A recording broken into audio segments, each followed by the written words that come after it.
This is the complete step-by-step guide on how to build a fire gaming PC using the HAVN HS420 VGPU case. This was the most requested case for a full tutorial from you guys, and it makes sense.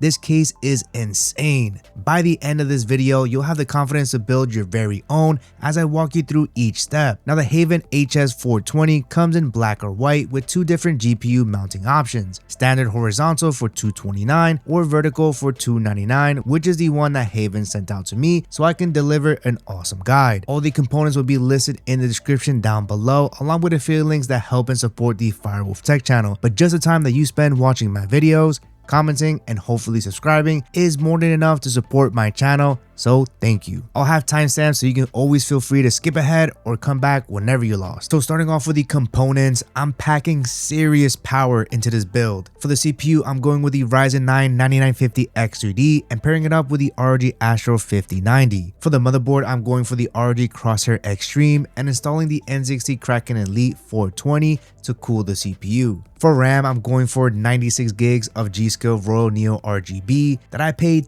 $350 back in May of 2025, and looking at these prices right now, man, this is really the worst time, so I hope you guys find the best deal possible. For storage, I'll be using an 8TB and 4TB Samsung 9100 Pro NVMe SSD. For fans, I'll be going with the 140mm Lian wireless TL fans with LCD versions for the side. You can have up to 11 fans on this case for maximum airflow. And finally, powering this build will be the Lian Edge 1300 watt Platinum PSU. So with all the components out of the way, first thing we're setting up is the motherboard. All right, now we're ready to set up our motherboard. In this step, we'll be installing our CPU, our NVMe SSD, and our RAM. And the motherboard I'll be using is going to be the ROG Crosshair X870E Extreme, which is an eATX motherboard or extended. So it's slightly larger than your standard ATX, but the installation process is basically the same. So if you're using an ATX, don't worry, the instructions are going to be the same. Starting off with the CPU, go ahead and drop this latch down to the right and lift this all the way up. Then you can lift this cover up, revealing your socket pins. Next you want to grab is your CPU, and the one I'm going for is going to be the Ryzen 9 9950X3D. Now I recommend opening up your CPU away from the motherboard in case of any type of accidental drops, but I'm being very cautious, of course, because the camera is on top. So whenever you grab your CPU, you want to locate the triangle on the top left, which will match with the triangle on the top left of your motherboard, as well as these notches on the top and bottom will also match the socket as well. Once you're ready, go ahead and drop the CPU down very carefully. I like to position this all the way to the left. Give it a little nudge to make sure it's locked in. And then you can drop this cover down. I recommend placing a hand on the motherboard and dropping this latch down. You're going to have some resistance, but go ahead and push through. And then you can lift this out of the way.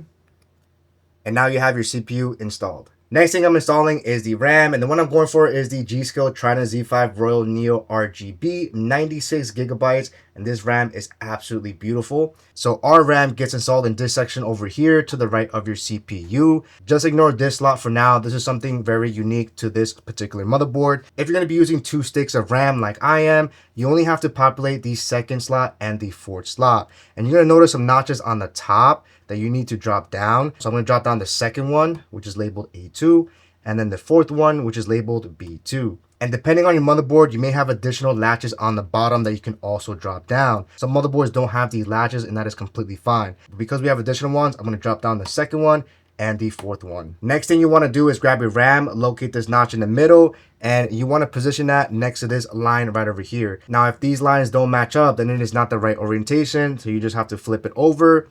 And then now you'll notice that these lines do match up, so this is the correct orientation. Once you know that, go ahead and slide it over the slot. If your motherboard does not have additional latches on the bottom, you might notice your RAM is slightly elevated on the bottom side. And if so, you can simply just push it down a little bit and your RAM will be leveled. And then from here, all you have to do is push it in twice. Starting from the bottom, you can hear a nice little click. And the top. So that's 2 clicks. So once again, on my second one, I want to make sure everything matches up. Slide it over. 2 clicks.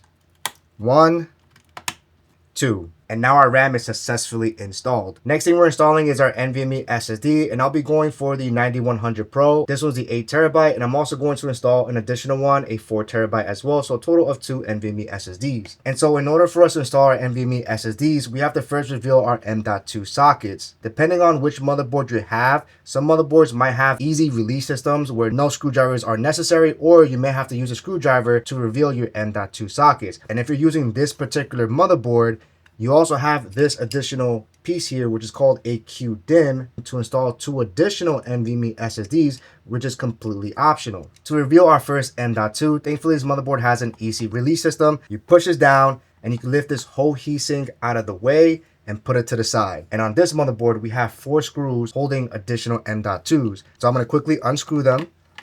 Now that all screws are loosened up, we can lift this whole heatsink cover out of the way.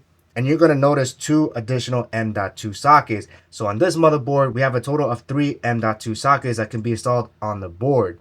Now ASUS also has a separate QDIMM accessories to put 2 additional NVMEs.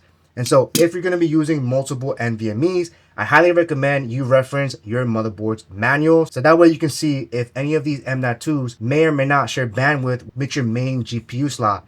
Me personally, I want to make sure that my GPU has the full 16 lanes directly connected to the CPU. And so because of that, these M.2 sockets actually share bandwidth with this express slot, meaning that if I put a NVMe on either one of these, I automatically lose half the lanes. Because I want to make sure my GPU has the max lanes, this is what I personally prefer, I'm going to be using this separate DIMM attachment. Now on other motherboards, just check to see which M.2s don't share bandwidth. It's usually the ones that support an older generation NVMe SSD, but reference your USU manual. The last thing I want to cover before you install your NVMe SSDs is whether or not your SSD is single-sided or double-sided. Easiest way you can tell is that if you take a look at this 8TB, when I flip it over, you'll see these 2 additional components, but on the 4TB, we have nothing underneath. So this one is a single-sided, whereas this one over here is going to be double-sided. And the reason why you want to know is that depending on your motherboard,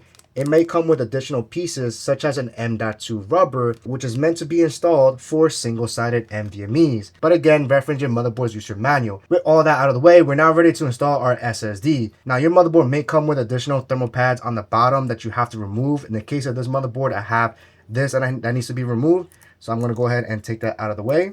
We can ignore this one since this one is for longer M.2s. Since I'll be using my 8TB as my main NVMe, I don't need to install this M.2 rubber. However, if you have a single-sided SSD, then I recommend installing this little M.2 piece. As you notice, it looks like a Lego piece, and that goes literally right over this screw hole over here. So you would put it in just like this, and then you'll be able to install your single-sided NVMe for maximum contact and performance. But again, we're using a double-sided, so we're just going to not install that, of course.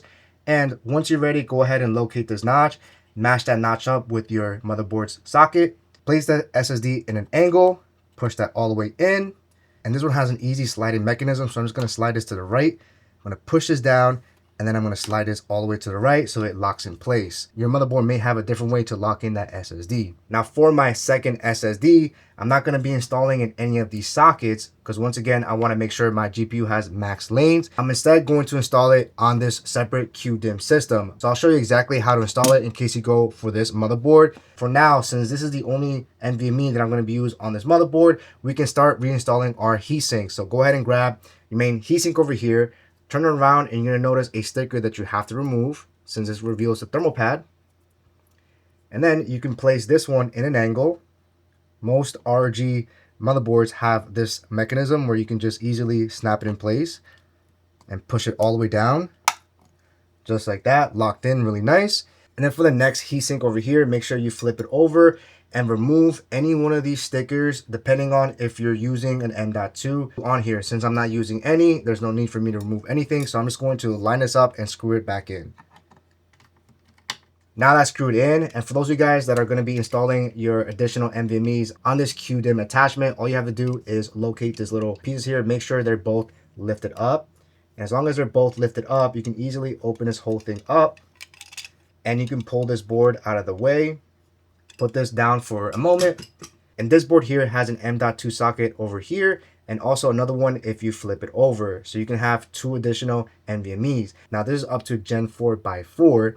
And even though this 9100 Pro is a Generation 5, it will still work on here, except it'll work at half the speed. I'm perfectly okay with that because this NVMe is just used for extra storage. Now, because this is a single-sided NVMe, there's also a little square that you see over here. And inside the box, you're going to locate this little square piece. And this one has a 3M adhesive on the back that we're just going to undo. And this one's different from the Lego style. This one's for the NVMEs on the actual motherboard, while this one with the 3M is for this QDIMM. So all I have to do is place that right on top. Doesn't matter which side I use. And once we put that, you can see now it's elevated, which is again meant for single-sided NVMEs. And so whenever you're ready, go ahead and match the notch with the socket, put it in an angle, push that right in. And then you just push this gray tab down, push this all the way down, and then you can let the gray tab go. And now our SSD is locked in. So go ahead and grab this piece over here. You want to match your SSD with this sticker over here. So you can see I have to flip this over. And since our M.2 is on the bottom, we're going to remove this sticker over here to remove the thermal pad. And I'm going to place that right over, just like that. And before you close it, make sure these tabs are all the way up and not in a downward position. And then close it up. You can sandwich them in. And all we have to do is close it up by pushing this tab to the left. All right. Now I have both of these closed. It might be a little bit difficult to snap it in, but don't worry guys, it'll definitely snap in. So now that is locked into place. Now this QDIMM gets installed in this section over here where it says DIMM 2. And there are latches on the top and bottom, just like your RAM. So you just have to drop it down. So I have one here and the second one over here. Next thing you want to do is line up this opening with this silver trim here. As you can see, this is not the right way, but if I flip it over, you can see that opening now matched. So this is the correct orientation. Just like the RAM, you slide it over and 2 clicks, 1 and 2. All right guys, and now our motherboard is fully prepped. You can go ahead and put your motherboard to the side, and then now it's time to work on our case. All right, and now we're ready to prep up our HAVN case. And as you can tell, this case is massive. It's very sturdy as well, has a lot of weight to it. But once we start removing the panels, it should get easier for us to maneuver and install all of our components. Now to remove our panels, the first thing we want to start off with is removing the top piece. And you'll notice this little gray strap on the top. You can easily pull this up and this whole top panel comes right off very easily. Next thing I want to remove is this whole wraparound glass, and this whole glass is a whole single piece. And in order for us to remove that, on the top of the case we'll have screws. We have one over here, we have 2, 3 and 4 screws. You want to first remove those 4 screws. You're gonna of course take your screwdriver and unscrew those 4 screws that I just mentioned. All right, with those 4 screws out of the way, the easiest way to remove this glass panel is to grab it from both sides, over here and over here. So HAVN actually put stickers here where your hand should be to make it as easy as possible. So once you grab these 2 sides, all you have to do next is lift this up and to the right. You're gonna feel like a little pattern. As you're lifting up the glass, you're gonna know that this piece over here is starting to come up, which you can then lift this whole piece out of the way. And then you can put that to the side. Now that we have that large glass panel out of the way, the next one that we want to work on is going to be the back. So this back panel over here is held by just 1 screw, which is this one right over here. And so we're going to quickly unscrew that. And then you should be able to just pull this panel to the back and lift this up. All right, next panel we're going to remove is our back panel, which is also held by screws. And this time we only have 2 screws. We have one over here and the other one over there. So we'll screw that real quick. And then we can pull and lift this whole back piece out of the way. Next thing I want to remove is this box over here, and that's being held by this little plastic tie. All right, I'm gonna turn that over. And so right in the front here, we have a VGPU kit. So I'm not sure how it's gonna look if you have like the standard one, or maybe you don't have a box. And this box has a clear piece that will eventually going to install on the bottom fan bracket, because that's going to help direct the airflow straight to the GPU. Next thing I want to remove is this vertical GPU bracket. If you don't have the VGPU version, you're not going to see this. But if you guys do, go ahead and remove it. There's only 3 screws that are holding it in place. 3 screws are located right over here. And it might be a little bit difficult to unscrew it. You might need like a very small screwdriver, or if you have a long one, kind of just pass the screw over on these little holes over here and unscrew it that way. And I want to make sure you guys can see the screws. And so once again, I'm passing this on the hole over here, and I'm unscrewing these 3 screws. All right, with those 3 screws out of the way. All right, and there's 2 additional screws over here. These are thumb screws here, so if you're really, really strong, you probably undo it with your hands, but just grab a screwdriver and unscrew it. All right, and I think with all of that out of the way, we should be able to just, remove this whole piece out of the way. Pull it towards us, and then you can remove this foam piece. And we'll reinstall this later on after we have everything else installed. The next thing we're going to remove is this bottom fan bracket, and that's being held by 1 screw, which is this one right over here. And once again, I'm going to grab a screwdriver and unscrew it. And without that screw, we should be able to lift this whole piece up and pull it towards us and remove this whole thing out of the way. All right, and next section I want to tackle is this section over here. Now by default, HAVN includes 4 storage bays that you can attach hard drives to. And depending on whether or not you want to install fans or maybe you want to mount a screen, then you can also remove these storage bays. And to remove them, there's screws on the left side of each of these bays. Now, even if you are able to just unscrew them, it's going to be a little bit hard to remove them. But thankfully, this whole side bracket can be removed. And so to do that, we're going to flip the case over. And once we're back here, we have 2 screws right on top holding this whole bracket in place. And even if you were going to use a storage base, I would probably recommend removing this bracket anyways, just to give you as much space as possible to route all of your cables. Oh, I'm sorry about that, guys. I just missed 1 screw on the right side. So actually 3 screws, not 2. Now we should be able to pull this towards us and lift this whole bracket out of the way. And from here, you can take the time and unscrewing each one of these screws to remove the base. So I'm going to do that right now. And just to show you guys, I just unscrew these 2 screws. You can easily just pull it out. Comes right off very easily, and then you repeat the same step 3 times. All right, guys, now I have all the storage bays out of the way, and now this bracket is completely free, so we can attach fans here, or you can use the included VESA Mount to attach a monitor here if you wanted to. We'll be installing fans eventually, but for now, we're going to put this bracket out of the way, and we'll pull that out when we're ready to install the fans. All right, guys, so that's pretty much all of the panels that we can remove, I believe. So now we're going to install our motherboard, but first, go ahead and lay your case face flat down. And I'll meet you guys up there. Before we drop our motherboard in, this HAVN case can support up to an EATX motherboard, which is the one I have right over here. But it's important to note that this case does not support back connect motherboards, since there are no openings here to attach those connectors on the back. Next, you want to locate your 9 standouts, of course, and that's where your motherboard is going to go on top. And once you're ready, grab your motherboard. The Crosshair Extreme is very heavy, but what I like to do is use my opposite hand in the IO opening over here and lower it down gently, and use my other hand to grab the motherboard and gently lower it down, getting a little closer to the opening.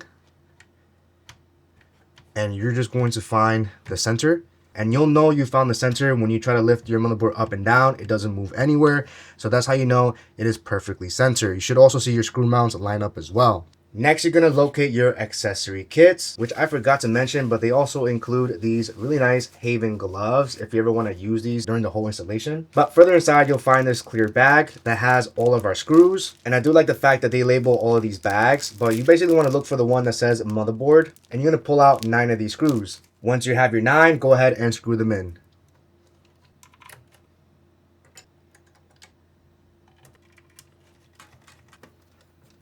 All right, so I have 1 screw remaining, and depending on the motherboard you have, the heat sinks might be blocking a screw. It's very common on the main heatsink over here. A lot of times these heatsinks block the middle screw, where you have to remove the heatsink to have access to the middle screw. But on this motherboard, the middle screw is still accessible. However, the bottom right is not accessible, so this heatsink is blocking it. So if I want to screw that in, I have to first unscrew this heatsink. And with this heatsink out of the way, we now have access to that bottom right screw. All right, and I'm going to reattach this heatsink. All right, now our motherboard is perfectly installed, so go ahead and lift up the case. Now that our motherboard is installed, now will be the perfect time to work on the PC panel cables. And so go ahead and rotate your case and all those cables are being held by Velcro straps. So go ahead and undo them. All right, and you should only have to undo these 2 Velcro straps. This is enough length to work with. Now, before I proceed, one thing I definitely want to point out are these arrows that are around these over here, and they recommend which cables should be routed in this cable management route. I really love that. It's the first time I've seen that on the case. All right, so moving on, we're not going to work on our panel cables, and these cables control the top portion of this case, like your power button, your USBs, and all that good stuff. Starting off with the main one, we have our front panel, and that controls the power button on top of the case, and that on most motherboards is going to be located on the bottom left. And all we have to do is pass this cable right underneath over here. There are openings here. These things over here are super soft and they're very flexible as well. So I really love this touch. It'll definitely make it easy to place the cables inside and also tighten them up as well. So really good touch there. I'm just gonna route this right underneath here, and I'm just gonna pull this cable out real quick and we'll connect that right after. The next cable is going to be our HD audio, which controls a 3.5mm jack on top of the case. And this cable on most motherboards are going to be located on the bottom right. And so just like the front panel, I'm going to pass this cable right over here in this opening. The next connector over here is going to be your USB-A connector, which connects those USB-A ports on the top of the case. And this is where most motherboards are going to be slightly different. Most motherboards are going to be right on the middle. Some of them are on the bottom, in different type of locations, reference your motherboard's manual. But on this motherboard, I can position the USB-A on 2 separate positions on the bottom left. So I'm just going to use the bottom left connector, and I'll show you what that looks like once we pass this through. All right, and the final panel cable is the USB-C connector, which connects to that USB-C on the top. On this one, our USB connector is more on the middle, and this is only for modern motherboards that support this USB. Older motherboards might not have this connector, so if that's the case, you can completely ignore this and you don't have to install it. Let's go ahead and pass this through here. All right, now that we have our panel connectors on the other side, before I proceed, I want to point out a great feature of this case that I actually did not realize this actually had. We actually have 2 PWM hubs. We have one on the top right, and we have another one on the bottom left. And each of these fan hubs can have 5 fans connected on each one. And this is perfect for the type of fans that we're going to be using, which are the wireless TL fans. And so instead of connecting each fan directly to the motherboard, we can instead utilize these hubs to make it easier for us to connect every fan on the back of the case. And so each of these hubs have 2 cables, which is powered by SATA, and all the fan signals go to this fan connector. And so this is going to be completely optional depending on what type of fans you're going to be using. Some fans might have its own separate hub where you don't really need to use this. But if you're going to be using the Lian wireless fans, I do recommend using these hubs because it will make it easier. The only cable that we're going to pass through for now is going to be the fan header. This one we can connect towards the end when we have our power supply installed. So for now, you want to pass this through wherever your fan headers are located on your motherboard. Every motherboard has fan headers located throughout the motherboard. Some have a lot, some have a little bit. On this motherboard, we have additional fan headers on the top left. And so I'm going to route this cable right over here. I'm going to pass that right through. And I'm also going to connect this one. When it comes to cable management, it might be easier to connect a certain fan on the bottom left versus the top right. And so once again, we're going to ignore the SATA power for now, and we're just going to pass through the fan header. And I have another fan header on the bottom of the motherboard, so I'm going to pass that through right over here. Again, reference your motherboard's layout for the best route. All right, and now we can rotate the case, and we should see all of the cables that we just passed through. All right, so starting off with the top right, we have one of our fan headers right over here, which is completely optional if you're going to be using those hubs. This connector, I want to connect it to a chassis fan. And on this motherboard, I have a chassis fan connector on the left. And so I'm going to connect the first hub right over here since I have a fan header over here. And now I can pull this cable inward, and that's the first hub. The next cable that we're going to work on is going to be this USB-C connector. You can connect it on either one, but you'll notice that one says 10 gig and the other one says 20 gig. I'm just going to connect it to the highest one, so that is going to be the 20 gig. You want to make sure you push that in, and then we can pull this cable inward. The next cable I want to work on is going to be our USB-A connector. On most motherboards, the connector would be facing upwards, but on this motherboard, our USB-A connectors are on a right angle, so we are going to have to bend this cable. And you want to make sure you match this notch with the notch of your USB-A port. And once again, we're going to have to do an extreme bend, but no worries. I'm going to connect that right in, and then we can pull this cable inward. Now it's perfectly okay if you have an extreme bend. Everything should function perfectly. All right, and the next connector is going to be our front panel, and that again on most motherboard is on the bottom right. Our front panel has 9 openings with 1 missing. You just have to match the missing portion with whatever the missing pin is. On this motherboard, the missing pin is on the top right, so I want to make sure I have it face this way, so where you see the front panel red on top. And so once you're ready, go ahead and connect that right in, and then I can pull that cable inward. And the final one is going to be this fan header for the hub that's located on the bottom of the case. And I'm going to connect that to this open fan header on my motherboard. Make sure you pay attention to this tab. You want to line that up with a tab over here. And I'm going to connect that right now and pull this cable in. All right, perfect. All right, and the final cable is going to be our HD audio. And just like the front panel, this one has 9 open pin slots with 1 missing in a different location. And you just want to mash that up with the missing pin on the motherboard. And on this one is on the top, so with the HD audio facing up. So once you're ready, go ahead and connect that through.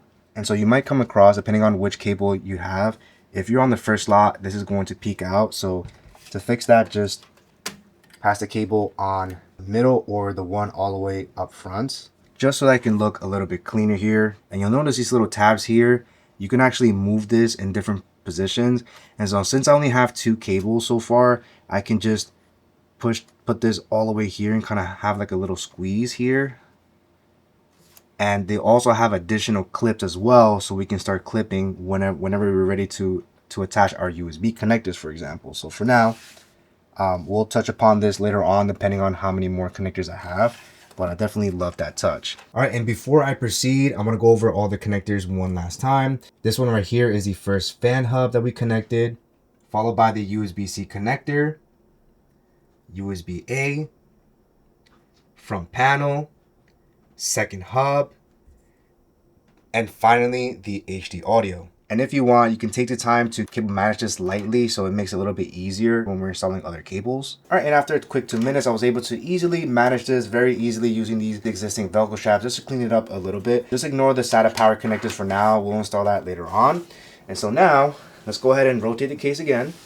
All right, guys, and now we're ready to install fans on this case. Now, momentarily, I added the bottom bracket and the side bracket just to give you guys a visual of all the fans that are supported on this case. So this case supports a total of 11 fans, 3 on the top, 3 on the side, 3 on the bottom, and 2 on the rear. So 11 fans total. When it comes to the recommended airflow on this case, any bottom fan, you want to make sure those fans are set to intake, so bringing in colder air for the bottom and this bottom rear fan, and also for the side, you want to make sure those are bringing in cold air. For the rest of the fans, the top and this top rear, you want to make sure those are set to exhaust, so it's pulling hot air out. Now, it's also important to note that this case supports both 120mm fans and the larger 140mm fans, with the exception of the VGPU version that comes with this slanted bottom bracket. This bracket specifically only supports the larger 140mm fans. If you go for the standard one, it comes with a bracket similar to this,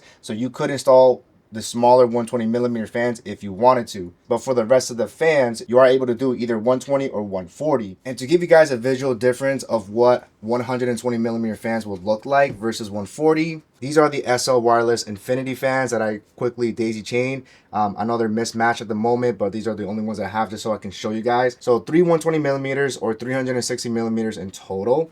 And if you were to put it on the side, for example, on the middle, you'll notice that you'll have a gap on the bottom and a gap on the top. And also each of the sides, there is a noticeable gap.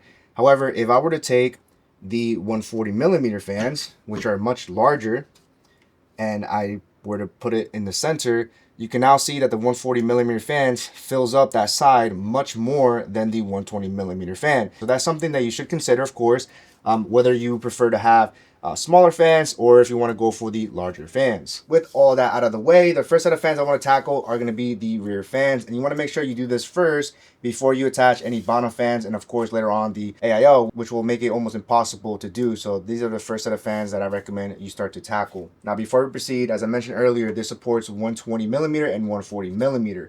But because of the design of this case, you'll notice that it only has a circular cutouts for the actual fan portion. And so whenever you're choosing fans, a lot of fans that are RGB, for example, might only have RGB in the center, but some fans might have additional RGB on the sides. And because of the design of this, you're not going to be able to see that. Now, the fans that I'm personally going to use are the wireless TL fans. And so if I were to place this fan right over here, all of those RGB effects on the side are just not going to be seen. And if I were to grab a 120mm, for example, it's going to cover the side, but since this does have RGB on the inside, I'm able to have RGB, of course, and you might be able to see this little line on the top or bottom if it's a smaller 120mm fan. Now, there are so many different style of fans. There are some fans that have an RGB ring on the circle, so you might be able to see that, for example. So these are things to consider if you wanted to know. And finally, completely up to you, if you are going to be going for the TL wireless fans, they do have an LCD version that has a screen right in the center and a non-LCD version. And so you could, if you wanted to, put an LCD version so you can have a screen right over there. Since this motherboard has a very large screen over here, my AIO is also going to have a screen as well. And I'm also going to put LCD fans on the side. So I'm personally going to go for a non-LCD version. And also, I don't mind this not having RGBs. All right, guys. So finally, with all that out of the way, to install rear fans on here, it is very simple. I'm going to flip the case real quick so I can show you guys. On the back of the case, you're going to notice these brackets that are already pre-installed. Once you know that there's a bracket there, grab your screwdriver and unscrew these 4 screws. All right, with all the 4 screws out of the way, this whole bracket comes off very easily. And so if I want to install a smaller 120mm fan, I take this bracket and I go over the mounting screw holes, line up the screw holes, the inner circles, and you would then take your case fan screw that come included whenever you purchase your fans, and that gets screwed in onto the fan. And so you would screw in 4 case fan screw. For now, I just have 2 on each side just to save some time. And then you would take the bracket and you would position it right over, and then you take the same screws that you just removed and you just screw it back in. Little tip here, you're going to notice this black piece as well that I forgot to mention. These 2 pieces do have to go in together like this, just as that when you unscrew it, sometimes it doesn't come off completely. But you would basically screw in all of these screws, for example, and that's exactly how you would install a smaller 120mm fan. Now for the 140mm, it is slightly different. Of course, remove this bracket completely. You would not be using this at all. This is only for 120mm fans. You grab your standard blade fan. In this case, I'm using the Lian wireless TL. And these fans come with an L wireless receiver that we do have to attach, which goes right over here where these pins are at. Not on this side, but on this side. And all you have to do is just line up the tabs. And then you just push it to the left side to lock it in place. Now that is perfectly connected. The next thing here is to remove these corner tabbed pieces to reveal our screw holes. Again, this is very unique to this style of fan. You might not have to do this if you're using different type of fans. So only on the top, not the back. And once you have it ready, go ahead and place the fan over the screw holes. You could momentarily place it on top. There's like a little raised black bar here that you can leave the fan there. You want to go ahead and grab 4 case fan screws. So you wouldn't be using these small screws that were pre-installed. You want to use your case fan screws. You line it up again and screw all 4 in. Then just a side note, make sure you're using these pieces that sometimes can fall off when you're unscrewing the original screws. Just make sure you place that back in. All right, and our top rear fan is in. I'm going to go ahead and undo that plastic real quick. Next thing we're going to work on is the bottom rear fan. So same thing, we're just going to unscrew that bracket. All right, bracket is off. Remember, this is for 120mm fans. And now for the bottom rear fan, like I mentioned earlier, you want to make sure the direction of airflow is pulling air in. And so this one over here is the reverse blade. And if your fan has a choice between normal or reverse, make sure for this bottom rear, you go for reverse. If for whatever reason your fans do not come in reverse blade, then you would have to rotate the fan like this so that the direction of airflow is flowing inward. But once again, this is a reverse blade, so this is the correct orientation for this bottom rear fan. Next thing we're going to do is grab our L wireless receiver, just like we did for the top fan, and we're going to position that over the pins. Push that to the left. All right, that's connected. Remove our corner tap pieces. All right, and now we're ready to position it over the screw holes. And as a reminder, you want to use your case fan screws, which are longer than the ones we just removed. All right, perfect. We have our rear fans installed. The top one's a standard blade set to exhaust, and the bottom one is reverse blade set to intake. The next thing we're going to do here is route the cables of our fan. I'm going to rotate the case here to the back, and you should see this cable over here. The great thing about this case is that they've really thought about all of the cable management and the routing.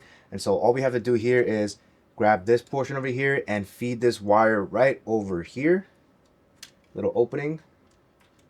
Pull it through. You could also use this top hook to kind of hook the cable.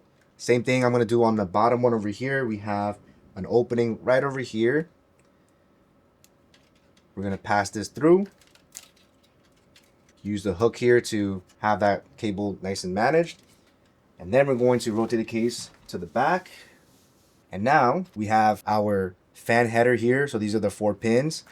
And the beauty of this is that we can simply just have it installed right over here. We already connected the fan header to our motherboard. So all we have to do is connect this directly to this fan hub on this side of the case. Now, it's important to note here that I did mention that it was 5 fans, but it's actually 6. The fan header that's coated in white is basically the primary one, and whatever signals is on the primary one, everything else will mirror whatever's on the primary one. That's one thing to note here. And once again, this is the top fan here, so make sure we match that tab with the tab of our header. So I'm going to rotate this, and I'm going to connect that right through. Okay, that went in nice and smooth. Then we're going to grab our next one over here, and we're going to put it on the second slot. All right, and perfect. And all this extra wiring we can actually route. You can see this arrow right here says it's recommended for the rear fan cable. So I really love the fact that they have all of these well thought out raceways. All right, perfect. Now I'm ready to move on. All right, guys, and the next set of fans we're going to work on are going to be our side fans. And as we did earlier, we already removed this bracket already. But however, if you guys wanted to attach a monitor on the side of the case, inside the accessory kit, HAVN does give you this VESA Mount bracket, which is really nice. If you ever wanted to know exactly where this goes, you would rotate your case so you can see the back of it. You're going to notice these 2 openings here where a screw can go in, and also these screw holes over here as well.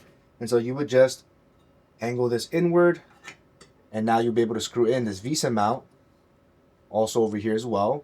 So that way this gets locked in, and there's a whole bunch of different millimeter supports for various different size monitors. However, we're going to go with fans, but it's nice that HAVN includes that just in case.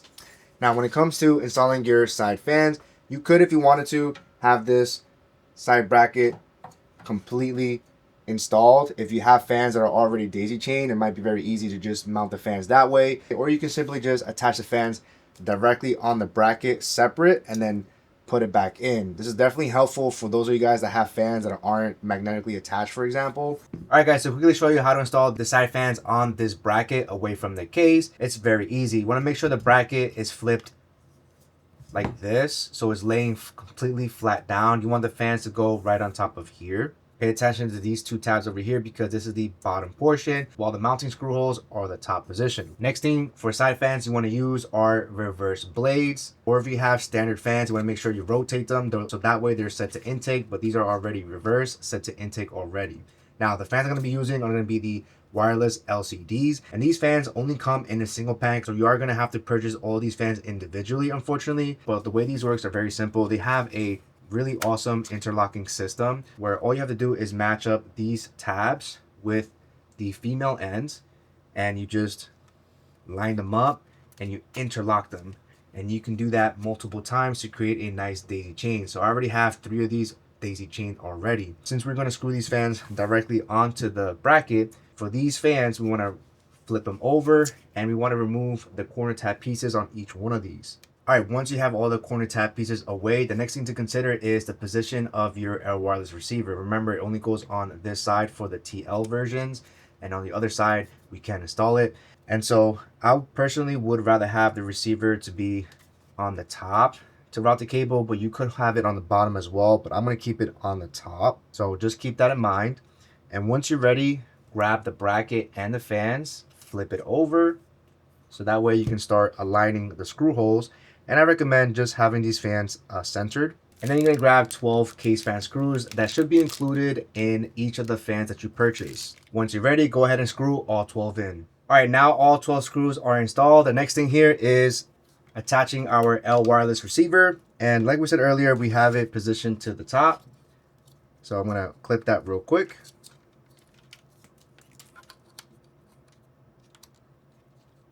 Push this to the left. All right, now that we have our L wireless receiver, another thing to point out is the direction of this cable. So when this gets installed in the case, the direction of the cable is going to be facing this side, but we need the cable to be facing this side to route it inside the case. Thankfully, we can remove the top of the receiver. And once we have that out of the way, we can take these cables and switch it to the other side. And then you can reattach this top cover and it snaps right back in. That way the direction of the cable is facing on the other side. And so now we're ready to attach this back to the case. All right, and with our fans installed, of course, we want to make sure that this screw hole is facing to the right side, and that your fans are placed inside, of course. And then before placing it in, make sure you have your cables like this, because there is a little opening on top. Just have it like this, and then you can set the bottom tabs into the opening in an angle, and then you can push it right in. That way the cables can flow through. So love the fact that they have all these openings for that purpose. And then you're gonna grab this screw that you removed earlier. These are the ones that have this portion and then the screw. And you're gonna use the same 3 screws to lock it in place. Now that we have this screwed in and locked in, the next thing we're gonna do here is connect these cables. And so if you have the TL wireless fans with the LCD screen, you're gonna notice 2 separate cables. One of them is gonna be your fan connector, and the other one is going to be an internal USB. And this one is only for the ones that have LCD screens. If you have a non-LCD, then this is the only cable that you're gonna see. You're gonna notice this additional fan header, which is attached like this. So in total 2 of these. And if you notice, the main one has 4 silver trims, while this one, if you flip it over, only has 2 trim. And so this one is meant for supplementary power, to give it additional power. Since we have 3 of these fans daisy chained together, Lian does recommend supplying additional power for stability. And so since we have so many fan headers on the bottom left and the bottom right, we're actually going to connect both of these into our fan hub. And so I'm going to quickly remove this off of this little clip so I can have that space. And so the one with the 4 pin, I just want to make sure I populate the primary one, which is the one coated in white. I'm going to match up the tabs and I'm going to connect that right through. All right, that one is in. And then for the supplementary power, I'm going to just use the second one. What I'm going to do is I'm just going to connect the bottom one just because of the extra cable length. Doesn't really matter where you connect this one at. Now, you could also connect the supplementary power to a separate SATA to 3-pin connector if you wanted to, multiple ways, but I'm just going to separate this way. That way we have additional length to play with. Maybe I can hide it on the back, for example. And keep in mind that HAVN is very thoughtful, and we have additional Velcro straps here so we can easily route these cables. And for this internal USB, for now, we're not going to connect. We'll connect that later on. And so I'm just going to quickly cable manage this real quick. All right, very simple. And we're going to keep this inside, and we're going to move on to the next set of fans. All right, guys, now that we have our side fans installed and our rear fans, normally I would like to proceed doing the bottom fans. However, since we have the VGPU that comes with this raised bottom bracket that also has a plastic piece that goes over it as well, before we can install this bottom bracket, we do have to install the vertical bracket. But if we install the vertical bracket, because of the position of this bracket, it will end up blocking a huge portion on the bottom of your motherboard. And so this can prevent you from installing additional fan headers, or most importantly, internal USBs, which if your AIO, for example, has an LCD screen, it'll be using an internal USB. These fans that have screens as well also use an internal USB. Different type of hubs also might use internal USBs as well. And so even though putting this I still might have access to my USBs slightly. It's going to be challenging, and your motherboard's positioning might be all the way over here, making it very, very difficult for you to even try to squeeze it. So because of that, I'm actually going to install the bottom fans towards the end. But if you have the non-VGPU, if you wanted to, you could proceed to install your bottom fans. It comes with a bracket similar to the side one. If you want to put that now, you can, or you can follow how I'm doing it now. Now, skipping over the bottom fans, the next step I'd like to do is install the AIO. However, depending on the space that we have on our CPU connector on the top of the motherboard, if it's a tight fit, I actually skip the radiator for later, since it'll be easier to install our CPU power cables and even our ATX power before we install the AIO. And so since we're skipping over the AIO and the bottom fans, now it's time to install our power supply unit. Now what I'm using today is going to be the Lian Edge 1300 watt platinum PSU. One of the standout features of this power supply unit is the fact that this comes with an internal USB hub, which gives you 4 additional internal USBs by simply connecting a cable from here directly to an internal USB on your motherboard. Now, if you're not going to use this PSU that comes with that internal USB hub, and you find yourself in a scenario where you have a lot of screens that need internal USBs, more than 2, most motherboards usually come with just 2 internal headers, you could get a powered USB hub that also give you the same thing, like 4 additional internal USB headers, separate if you wanted to. But since the Edge comes with that already attached to it, there's no need for me to have a separate powered hub, and you may not need to have this hub either. It all depends on how many internal USB headers you need. If you need more than 2, then I do recommend having a powered hub, but I'll show you guys exactly when to install that. For now, we're going to install our power supply unit, and that gets installed to the back of the case, of course. So let's go ahead and rotate the case. All right, and our power supply unit gets installed right over here on the bottom right of the case. And before you install your power supply unit, make sure your fan is facing outward, so that way the built-in fans can draw in air. You never want to install the PSU on the opposite side because the fans are completely blocked. And another thing too, you want to make sure that the AC power is facing towards the right as well, because that's how you're going to plug in the cables. You want to make sure that all of the additional inputs are on this side. And so once you're ready, I recommend moving some of these cables out of the way, so that way you have a clearer path. And so once you have a clear path, you can slide your PSU right in. Lift this up a little bit. All right, and I'm going to rotate the case just slightly here just to show you where it gets screwed.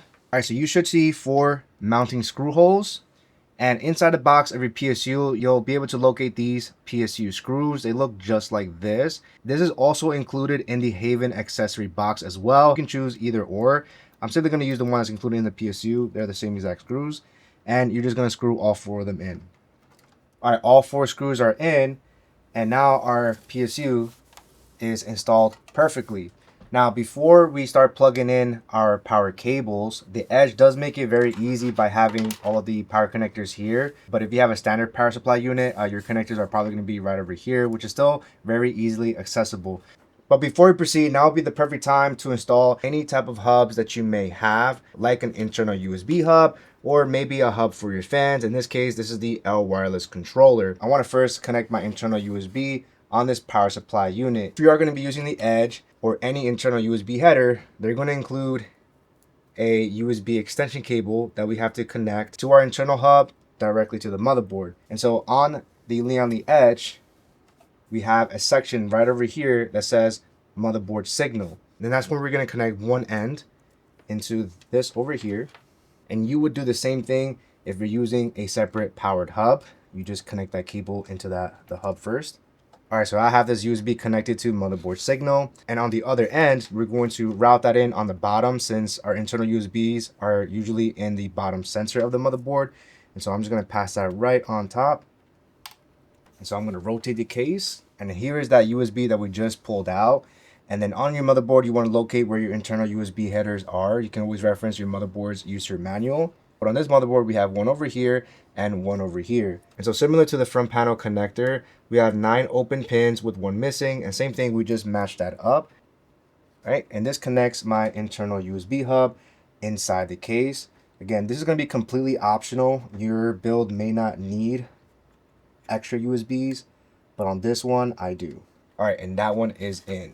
The next thing I want to install is the Lian L wireless controller. And this controller basically receives all of the wireless signals of all of these wireless fans. As you remember, all of the wireless receivers we were attaching, those send out signal and they connect to this one single controller. Now, if you're going to go for the 140mm fans, they don't have 3-packs that usually have this included. And so if you're going to purchase all 140mm fans, you are going to need to purchase the L wireless controller separately, which they do sell as well. The L wireless controller has 2 ways of installing it. You can install it via standard USB, so you can put this on the back of your motherboard, for example, and you don't have to do any type of cabling. However, me personally, I like to have this controller inside the case, so that way it is completely hidden. And so the wireless controller is going to have this cable over here that has an internal USB and a fan header. And on the opposite side is where we would attach this on the bottom.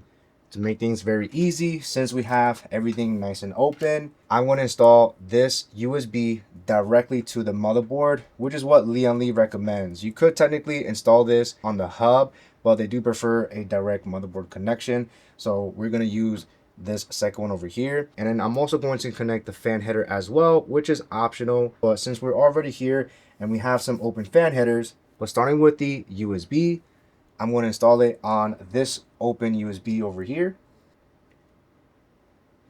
Okay, and for the fan header, your motherboard should have multiple fan headers on the bottom.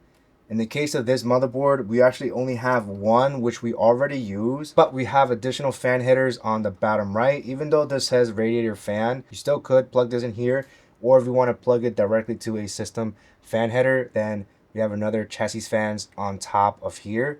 But because the cable is already here, I'm just going to simply install it here. But before I can do that, I'm going to take the opposite end and I'm going to start passing that underneath this opening here, so that way we can hide these cables. And then I'm going to route that fan header right over here in this opening. Okay, I'm going to have that peek out right over here.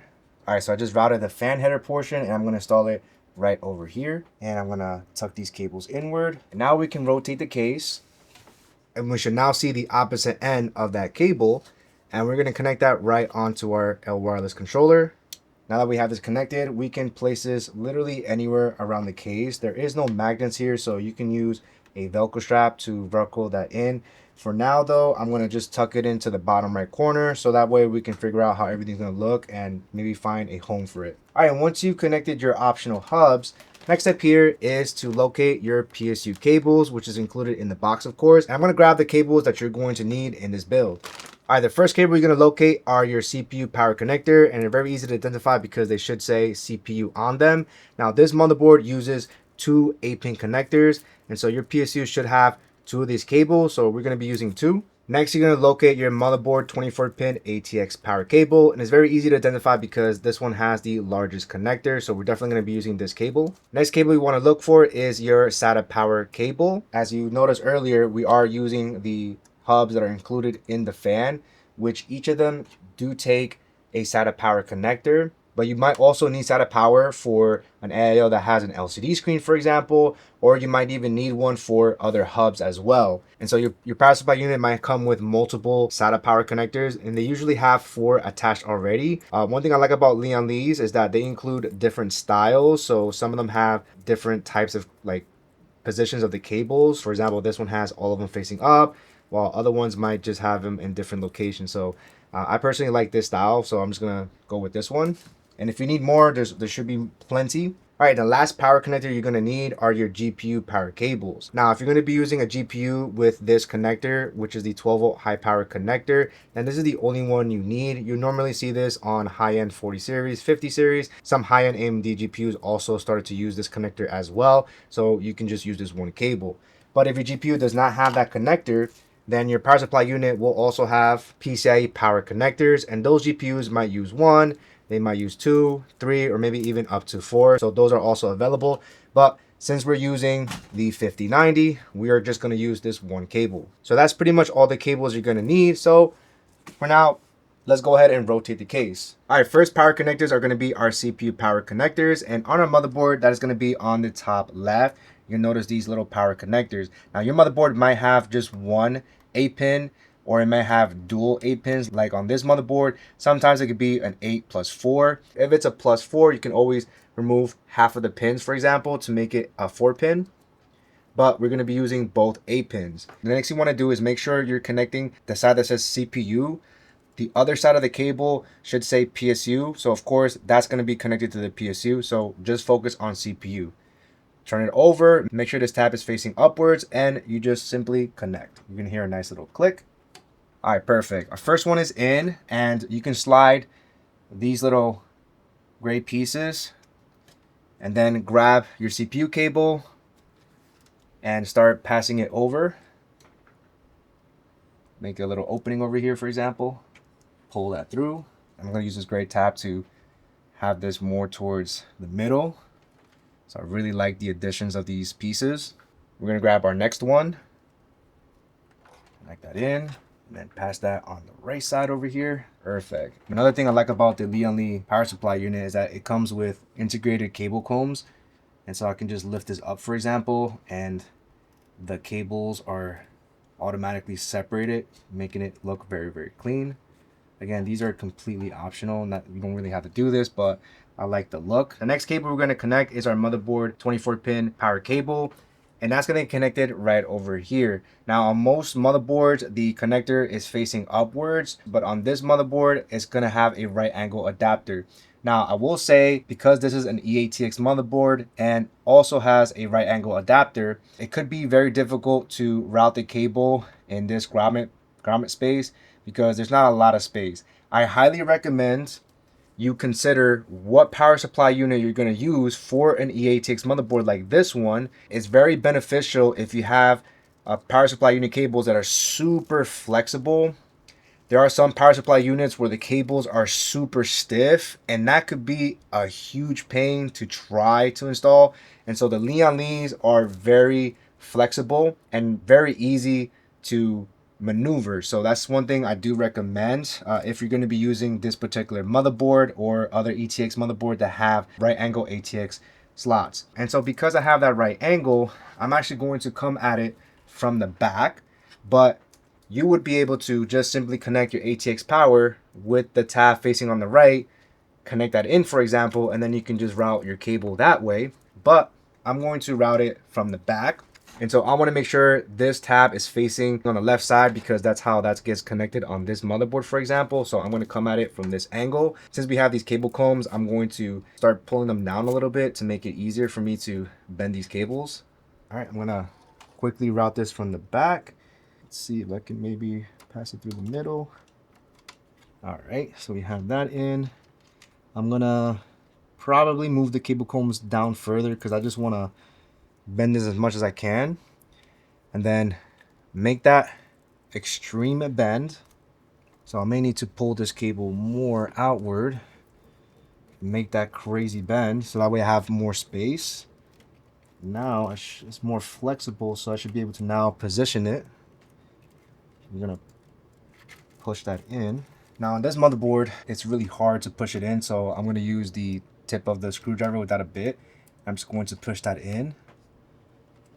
But trust me guys, any other motherboard that has a connector on front, you're gonna have a way easier time. I'm just struggling because I decided to go with a super expensive EATX motherboard. All right, so obviously we wanna make sure everything is fully connected.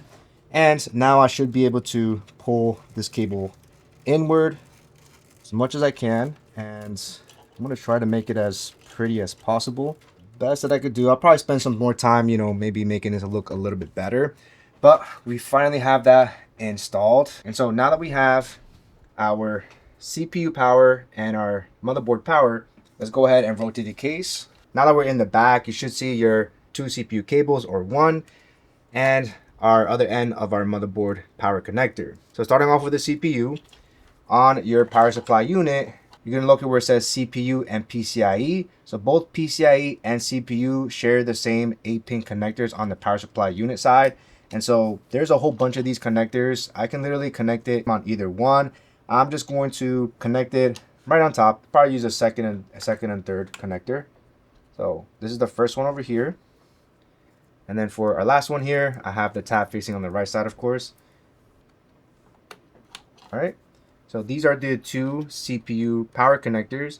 And if you're not using the edge, the connectors are going to be here, and there's a lot of room to plug in. So that's a great thing about this case. You have a lot of space here. So don't worry guys, you'll still be able to see that. And these cables, I can use these Velcro straps to easily cable manage, which I'm going to do real quick. All right, and I was able to use these Velcro straps, one over here, two over there, and I just quickly routed the CPUs on the top position just so I can have more length to cable manage. So far I left this open, but I really love the integration of the cable raceways. They make it very easy to route, so I really appreciate that. The next connector that we're going to connect is going to be our motherboard power connector. And on our power supply unit, you want to locate where it says MB, which stands for motherboard, of course. And on this power supply unit, it's this connector over here and this connector over here.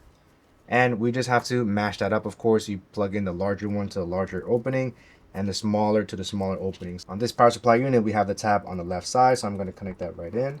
All right, that's the motherboard. And then the smaller connector, I'm going to probably tuck this USB cable downward. Perfect. So now our motherboard is connected, and once again you can use these Velcro straps to strap them in. The next power cable we're going to connect is our SATA power connector, and this one has 6 pins. And on your power supply unit, you want to locate where it says SATA, and it should say SATA and Molex, for example. And so on this power supply unit, there are these over here. I can literally use either one. So I'm going to connect that more towards the bottom, so give me more space to have this cable towards the bottom.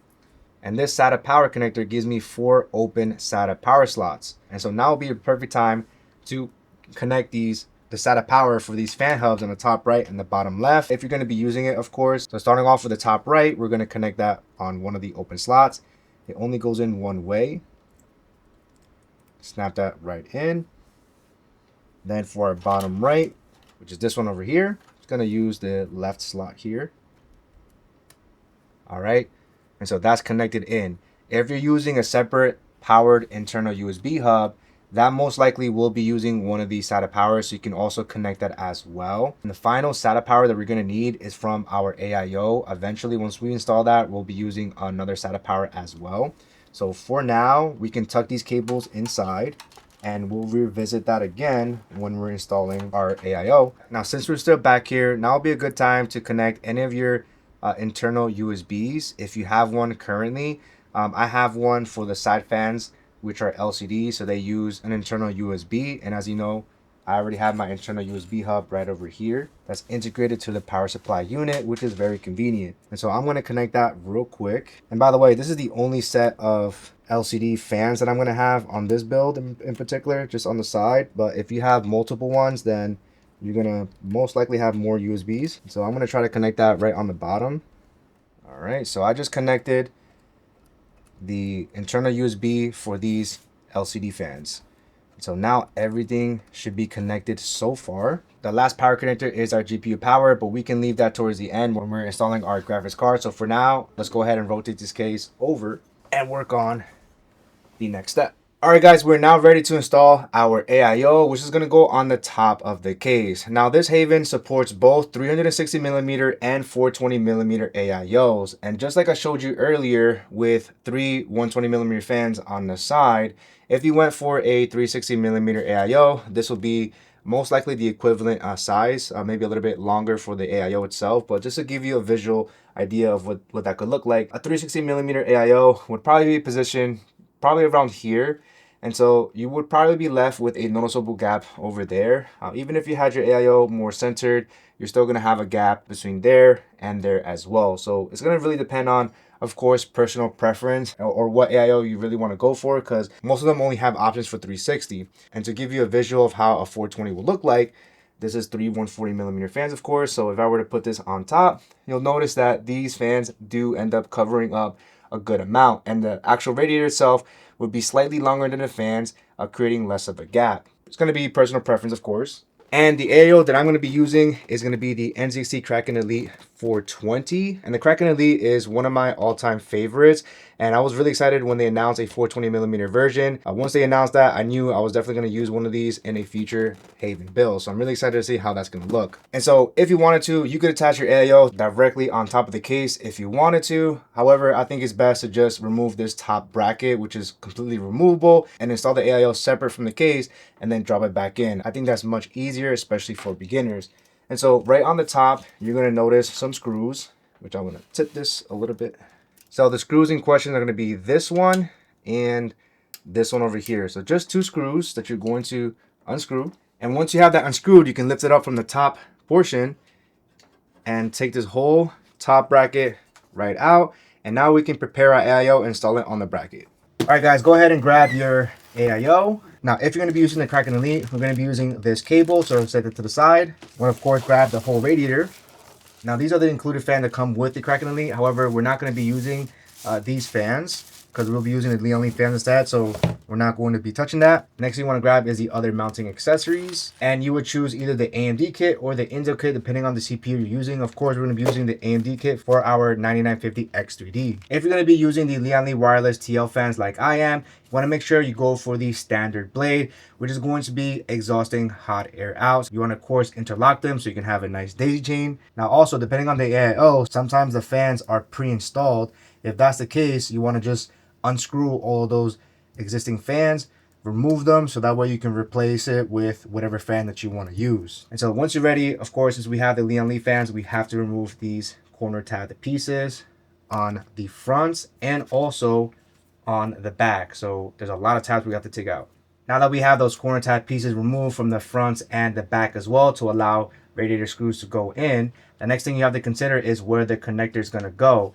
And because the tubes themselves and where the breakout cable goes is raised, we of course cannot have the connector on this side because it is going to completely block it. And so in that instance, of course, we have to install it with the connector facing on this side. So I recommend, to make sure you don't accidentally screw in the wrong side, is to simply install the L wireless receiver first, put that right in, lock that in place. And finally, we want to switch the direction of this cable to go on the other side. So I'm going to remove that tab out, reposition the cable to the other side, reclip this. All right, beautiful. And so now, even if I were to try to put it this way, the fan is not going to fit. I'm never going to be able to screw it in. So doing it that way ensures that you'll be able to install it the other way. All right, next thing you want to do on the case of this AIO is locate the other mounting accessories, and you're going to look for the back that says long screw, which is going to include all 12 radiator screws that you can start screwing in. If the fans were already pre-installed, of course, you're going to reuse those same screws. And so once you're ready, of course, we got to align the fans with the mounting screw holes, and you can then screw all 12 in. All right, guys, and now I have all the radiator screws installed. And since we have those corner tab pieces that we removed earlier, we can actually reinstall the top portion back into place. So that way we hide those radiator screws. All right, just reinstall all the corner tab pieces and it definitely looks cleaner. So the next step here is to grab our top bracket that we just removed, and you want to locate the 2 mounting screw holes, which is the right side of the bracket, and this portion is going to be the left side of the bracket. Now, before we install our AIO, the way that we're going to install it is we're going to have the tubes on the right side. So we're going to flip this over real quick like this. And then we're going to flip our AIO upside down. And depending on the stiffness of your tube, this might be a little bit challenging. So you could hang the radiator and the pump against the table and have the pump floating, so that way you get a nice flat surface. But this is perfectly manageable.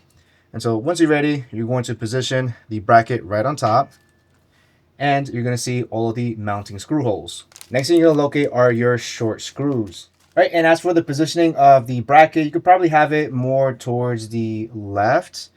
Maybe have the bracket end where the radiator starts. So I'm going to screw it in just like this. And once you're ready, go ahead and grab your short screw. The Kraken Elite does come with washers as well that you can use.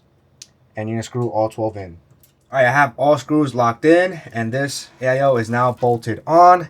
The next step here is I'm going to flip this over, and I am going to install the breakout cable. Now, this is specific for the Kraken Elite, since instead of having cables on the actual pump itself, NZXT went with a separate breakout cable to be installed on this side, right in between the tubes, which has all the connectors on here instead of having it on the pump. I think that ends up making it look much cleaner. So I'm going to install it right here real quick. I'm going to push that right in. Perfect. All right, guys, so with everything fully prepped, we're now ready to drop this on our case. All All right, guys, so now that we have our AIO on our radiator positioned this way, we want to make sure the tubes are on the right side. And you're also going to notice our air wireless receiver connector on the left side. And so once you're ready, grab your pump with the breakout cable, lift it all over, place a tube right in the middle. Just be, gentle, take your time. You lower it down. The fan cable, this fan cable, you can literally just have this rested on top of the case. I'll show you exactly how that gets routed. And as you're lowering it down, you're gonna notice these circular tabs, one over here, which is also on the opposite side.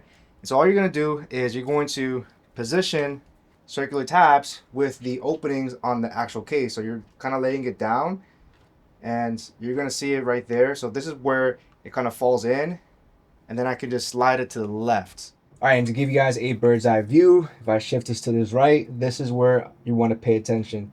This opening over here on each side. So if I lift this up again, you'll notice these circular tabs come out. Sorry for the autofocus, guys. As long as you match the openings in, you can then slide it to the left and you're golden. Keep this cable outside, and then you're gonna grab those 2 screws and you're gonna screw that back in. And with those 2 screws in, we're now locked into place. And the fan cable that we just took out is right over here, and we can literally just route it right there. If your fan cables happens to be on the right side, thankfully HAVN has raceways right over here that you can follow, and then have the cable fall in this opening over here. So I'm just gonna quickly drop that in. All right, guys, next thing I want to work on is this breakout cable, which again is going to be very unique to the Kraken Elite. These cables are going to be on your actual pump, but the Kraken Elite has it on a separate location. And so there's multiple ways you could route this. You could route this to this grommet over here. You can try squeezing it on top of that grommet over there. But honestly, I think it would probably look best if I route it right in between the side bracket. And so that's the method I'm going to do. So I'm going to rotate the case here real quick. And I'm going to unscrew these 3 screws once again. And keep in mind that we have already cable managed the side fans, so try not to remove the whole bracket out of the way. Now with all those 3 screws out, I'm gonna just push it just a little bit so it's like free falling like this. Not all the way. Probably have to hold this. But next we're gonna grab the breakout cable. And I'm going to pass that right through like this. And I want the top portion to be on the top corner. Actually, no, I'm sorry, not that top. Probably like right over here, actually. I'll lift this up a little bit. Try to squeeze that in. And I should be able to push this back in. I have to shift it. Oh, yeah, I can shift this downward. Perfect. All right. All right, so I was able to route it in between the bracket. I'm going to rescrew the bracket in place so it's held in. Perfect. So we have this breakout cable completely out with all of our connectors. But to show you exactly what it looks like in the front, you'll notice now I have the breakout cable going in from the top and having the tubings on the back of the fans and into the corner of the side bracket, which looks completely hidden. And I really like that look.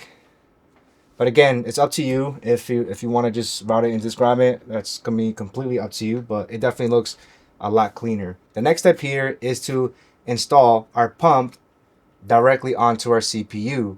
And so to do this, we want to lay our case face down. And my recommendation, if you have the pump laying down over here, is to try to have the pump, maybe position this towards the fan, or you could position it against the case, just in case it doesn't fly out when you're lowering the case. So I'm just gonna make sure this is against the case. That way, as you're lowering it down, it's not gonna fly anywhere. So go ahead and place it down. All right, we're now finally going to install our pump directly on our CPU. Reference your AIO's manual for the specific installation for whatever AIO you have. However, most AIOs have their own bracket or standoffs where you have to remove these original black pieces on the motherboard. All you have to use is a Phillips screwdriver to unscrew all of these 4 screws. All right, I have all 4 screws out of the way, and depending on your AIO, you may have to reuse these screws, but the Kraken Elite, we don't. And we can just remove these 2 black pieces out of the way. Once again, you're gonna grab your AMD kit for your AMD CPU, or Intel if you're using Intel. And so the Kraken Elite uses these standoffs. Other AIOs might use actual brackets, so follow your AIO's manual.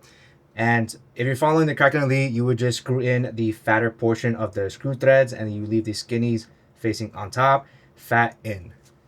And that's going to go over the screw hole mounts that we just removed. All right, I have all 4 standoffs installed.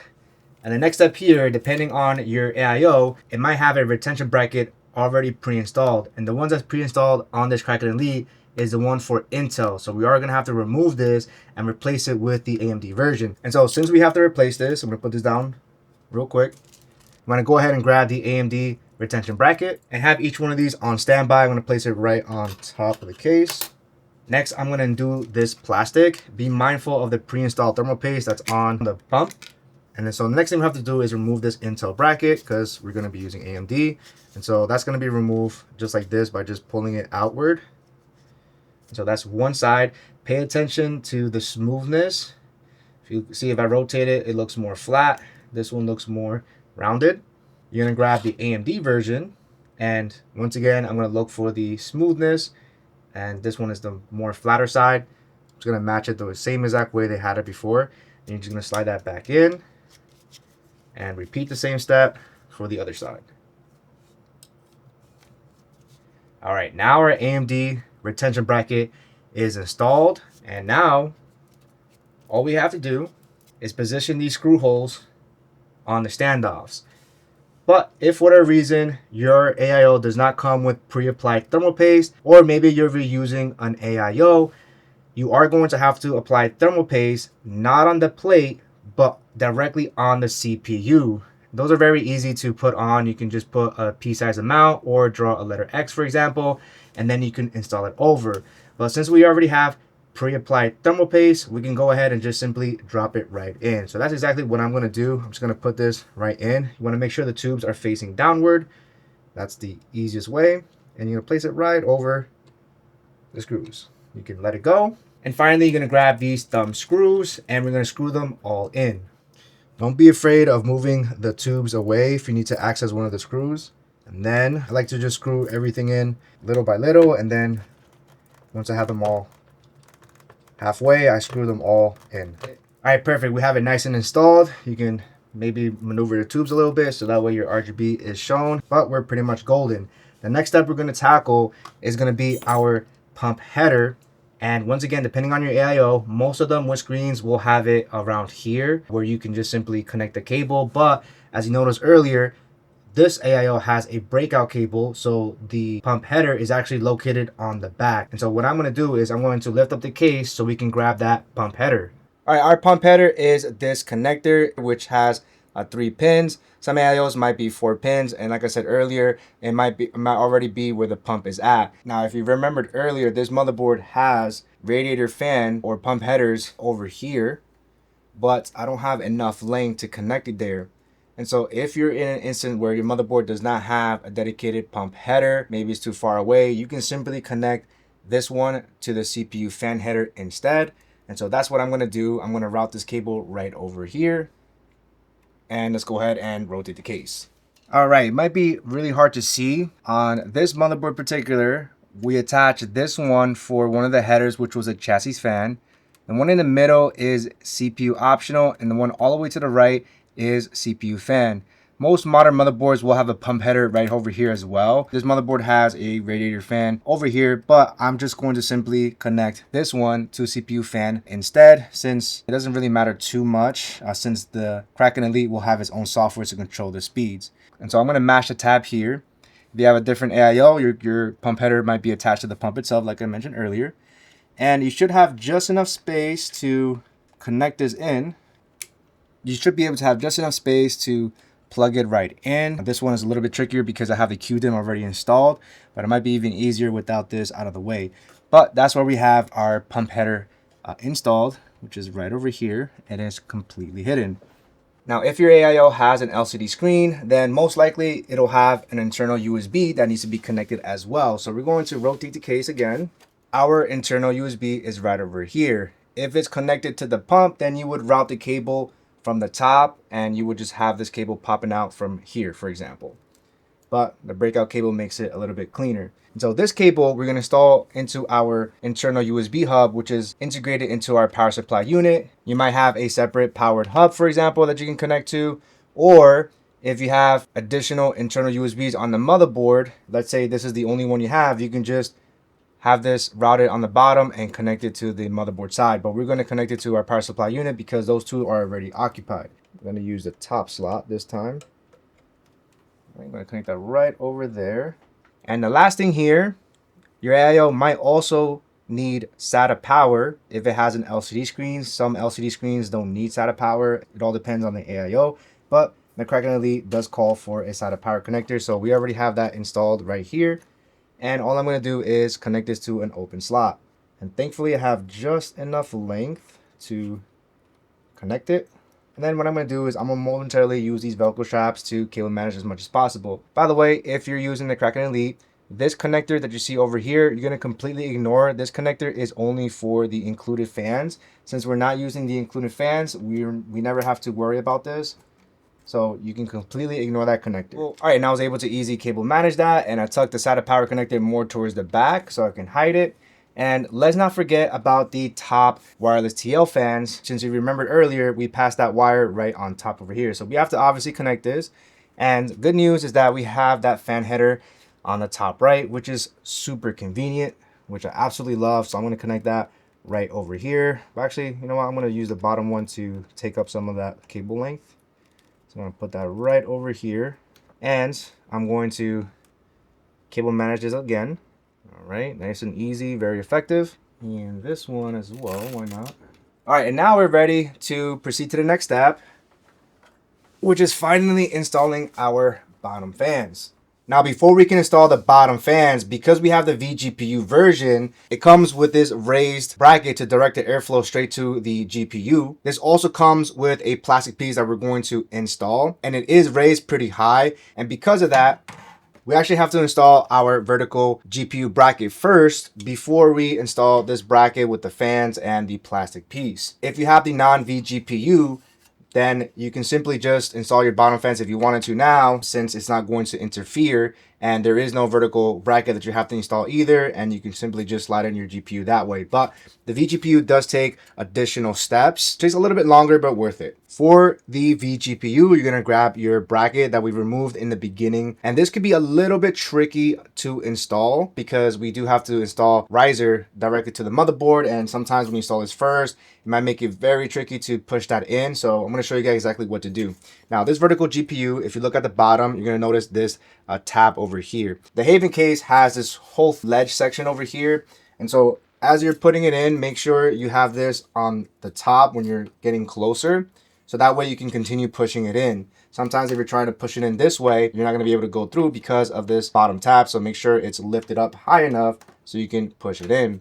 The next thing you have to pay attention to is this left side over here. It's not going to slide in smooth since we have to angle this portion as well into this opening over here. So make things as smooth as possible, I would probably recommend installing the riser cable first directly to the motherboard while simultaneously positioning the vertical GPU bracket closer and closer. So I'll show you exactly how that looks like. And this would probably be a good time to utilize the HAVN gloves just so that you don't scratch yourself during the process. I figured this would be the perfect time. So these HAVN gloves are pretty comfortable.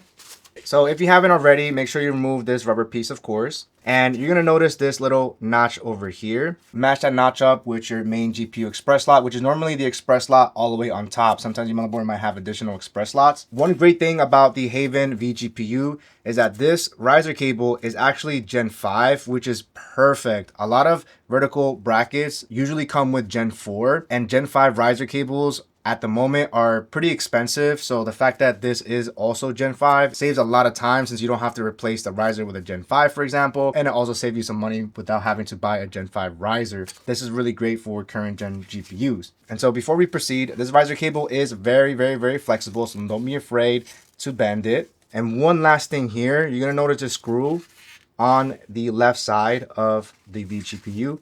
I recommend unscrewing this real quick. Just grab a screwdriver, twist it to the left, loosen it up, and then shift this to the left. That way, as you're putting it in, you have this already extended. If it's all the way in the right position, sometimes you might end up trying to force it in, and having this on the left position gives it enough space. So another tip here as well, leave it loose. You can leave it loose, perfectly fine. That's my recommendation, keep it all the way to the left.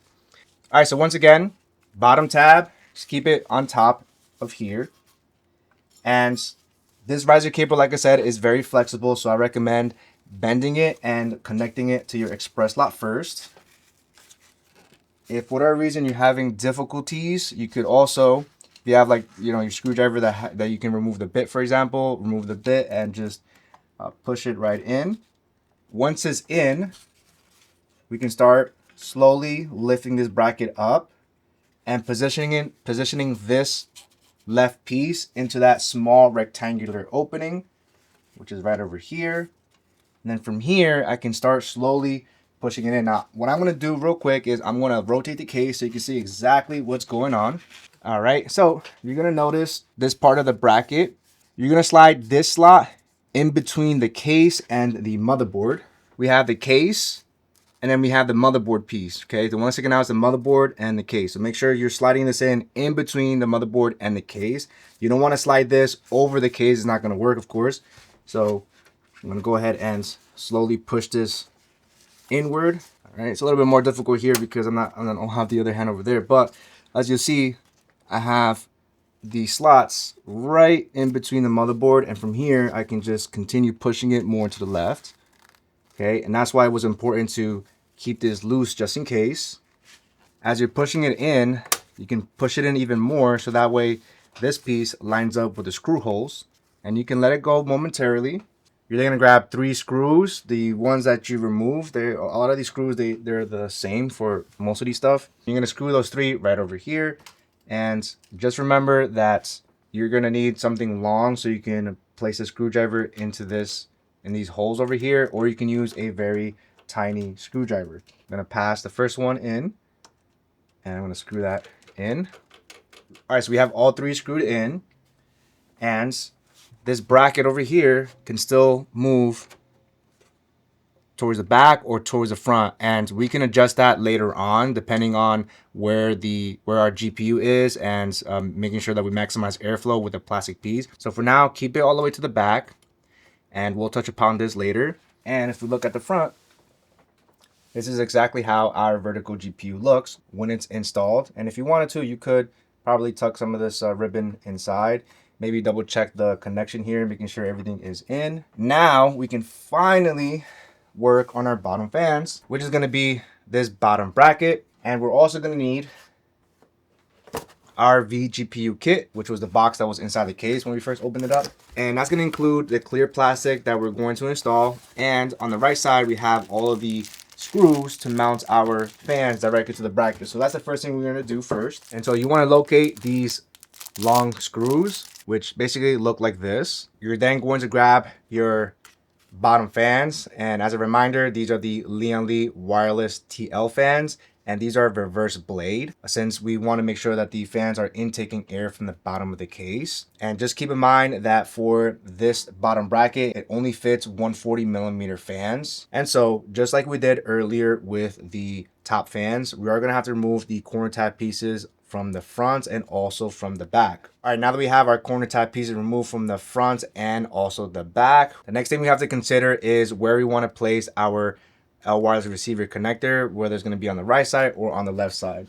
Now, taking a look at this case here, the only openings I see would be right here in the middle center. There's also openings over here. There is no openings as far as I can tell in the corner. So what I'm going to do is I'm going to have this connector facing the left side, so that way I can route the cables from the left and into one of these open channels and eventually down the middle of the hole, so that way we can have everything hidden. And so go ahead and grab your L wireless receiver and install it right on top.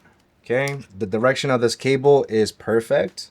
And before I position it on top of this bracket, I'm gonna first feed this cable right into this opening here. And I'm also going to route this right in the middle. You can see that right over here. I'm gonna pass that through.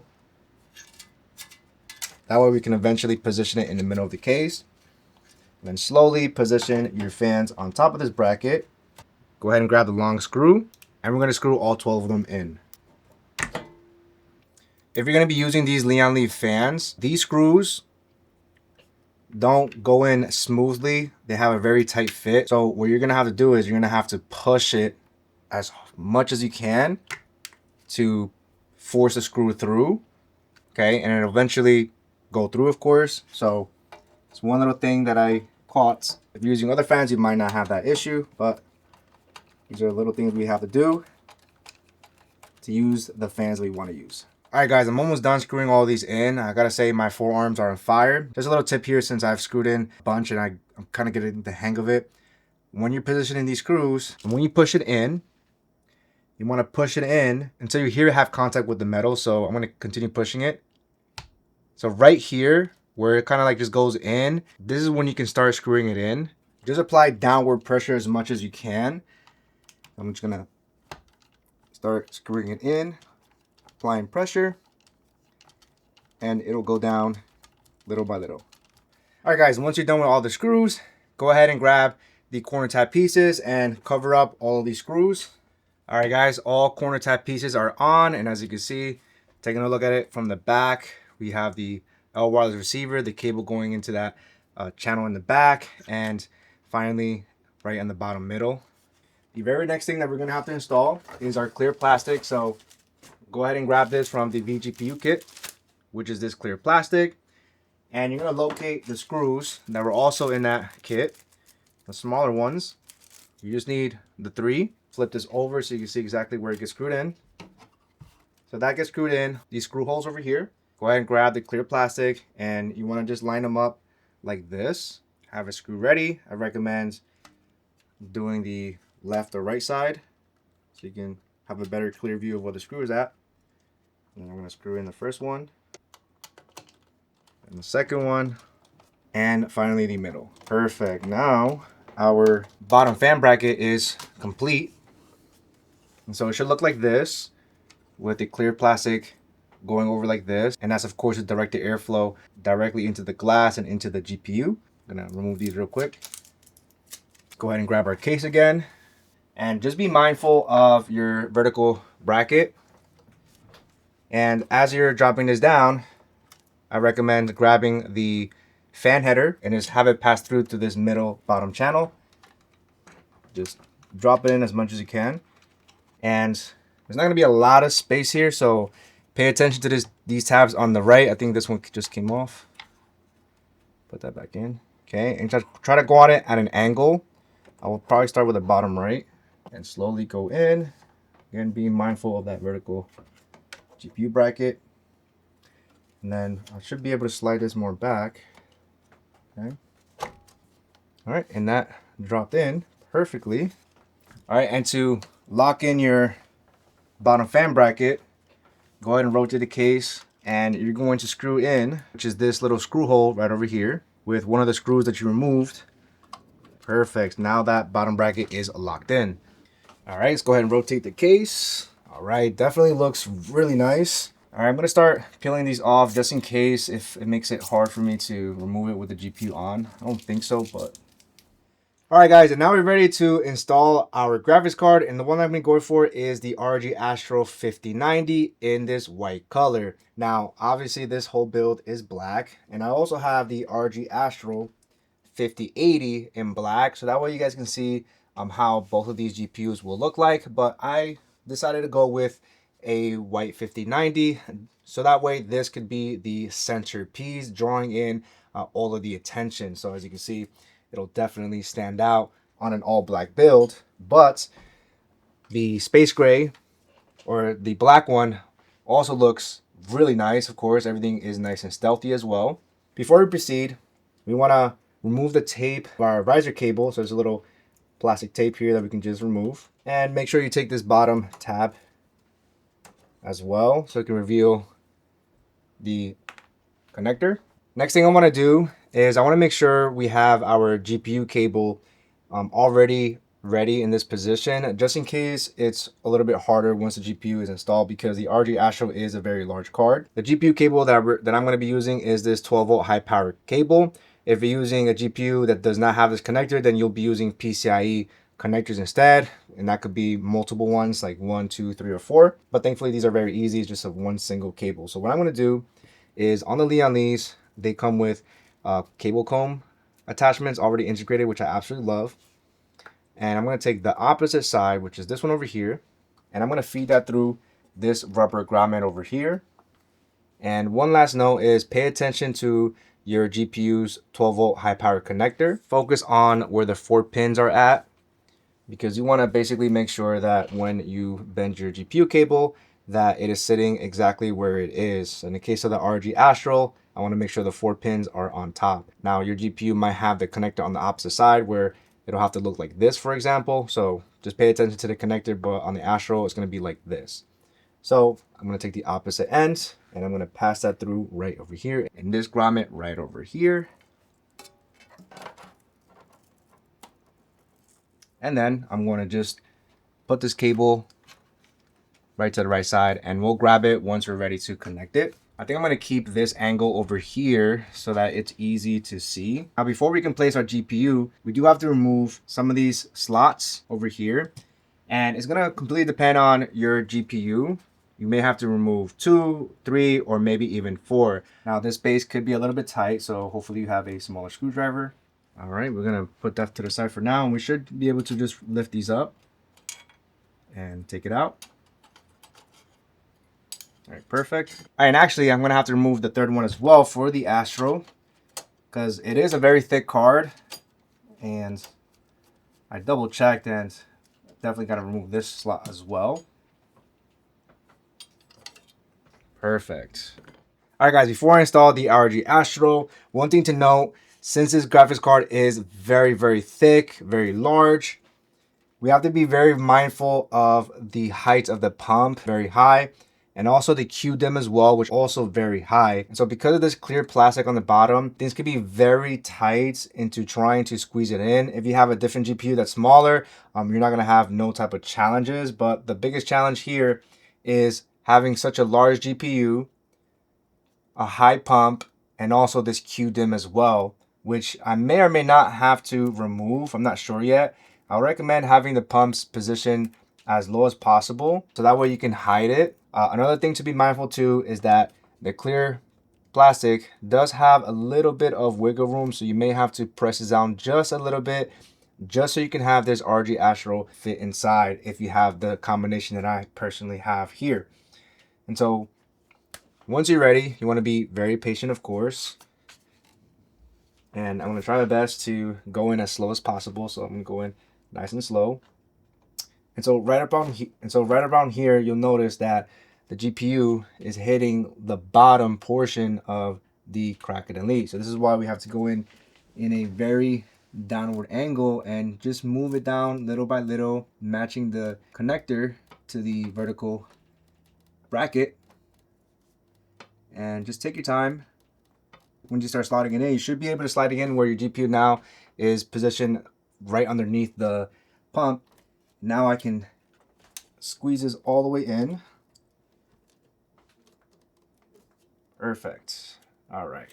Now we can screw the GPU in with the screws that we just removed. You are going to need a small screwdriver to make it as easy as possible. I do recommend one with a magnetic tip. With your opposite hand, you want to just lift it up, push it to the left, so that way you can see the screw holes.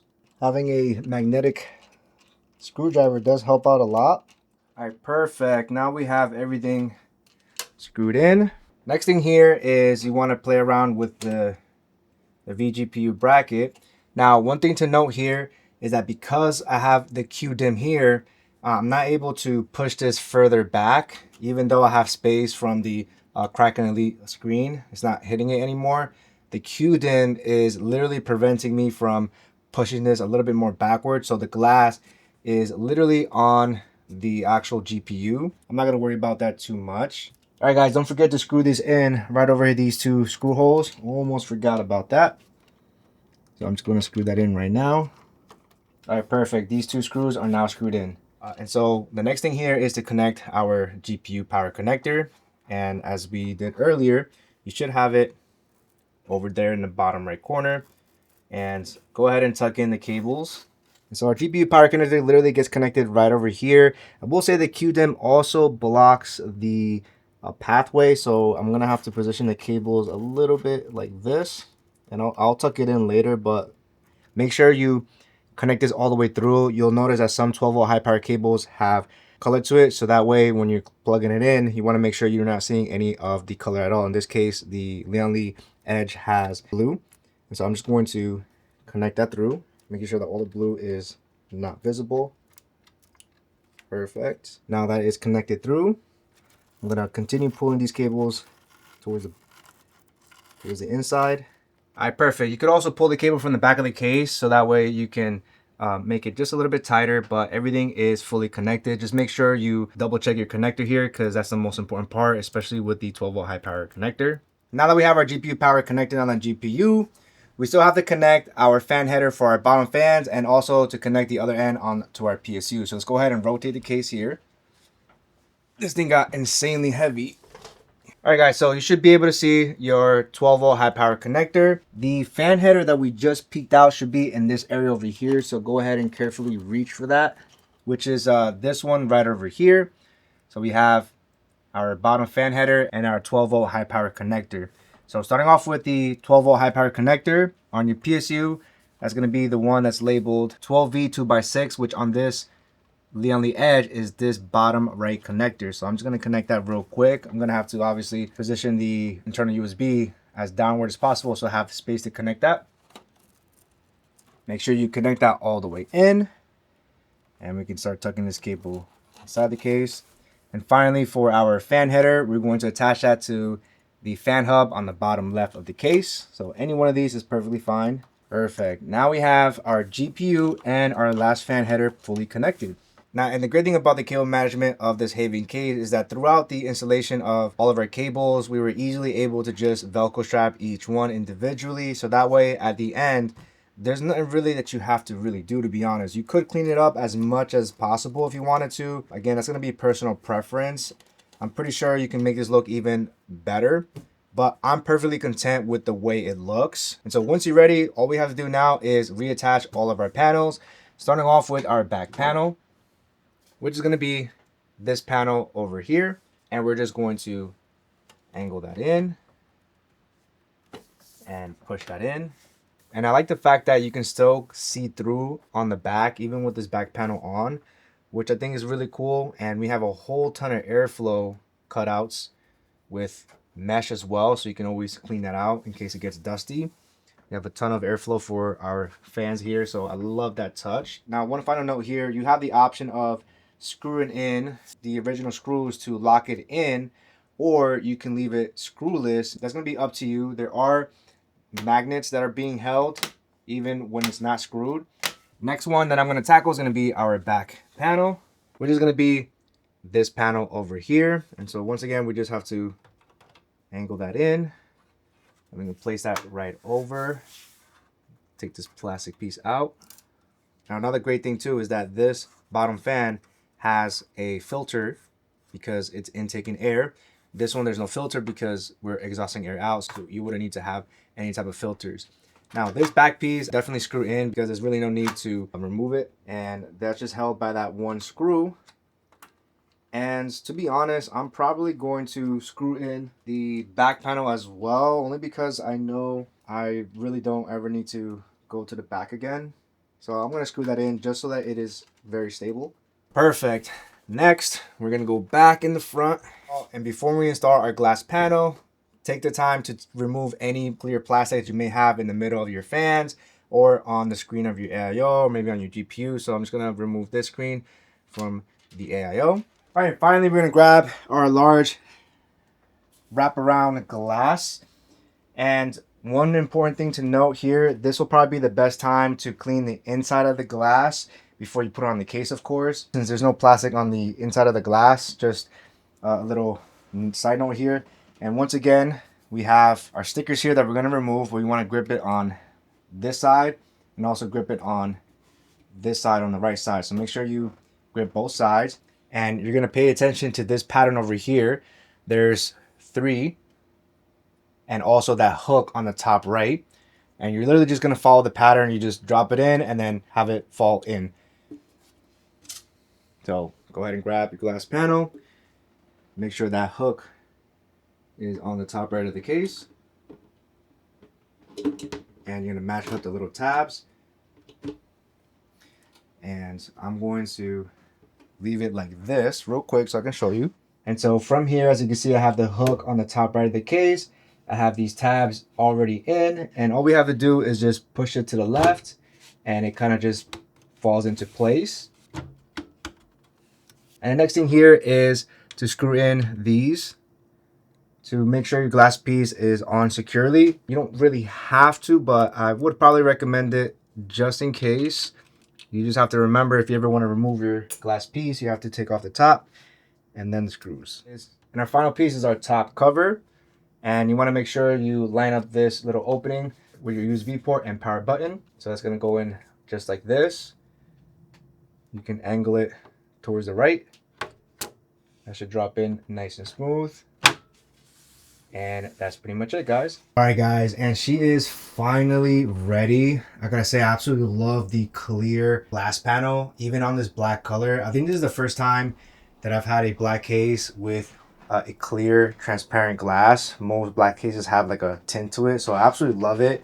And I also love the fact that the GPU being white really stands out, and that's like the centerpiece of this whole build.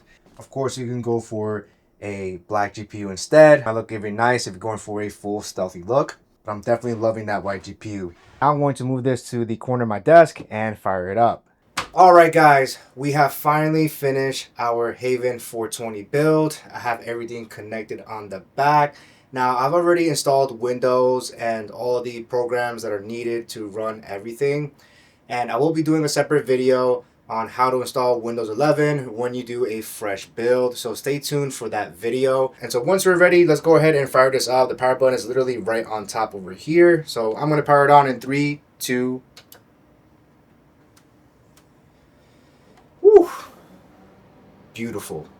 All right, guys, there we have everything loaded up with all of the RGB, the LCD screens from our pump, even our motherboard, all the colorings, everything looks incredible. I currently have the Lian fan set to white, and all the other RGBs from the GPU, the RAM, and the RGB ring on the Kraken Elite set to a turquoise color. And I went with this effect for the motherboard to read out different types of temperatures. Now, once again, I went with LCD fans on the side fans. And the reason why I just decided to do the side was because I have so many screens already and I just personally don't want to overdo it. But if you wanted to, you could also add LCD fans on the bottom because this bracket raises the fans. So you'll be able to see those LCD screens very easily. And taking a look at the side profile here, we can see how the GPU sits.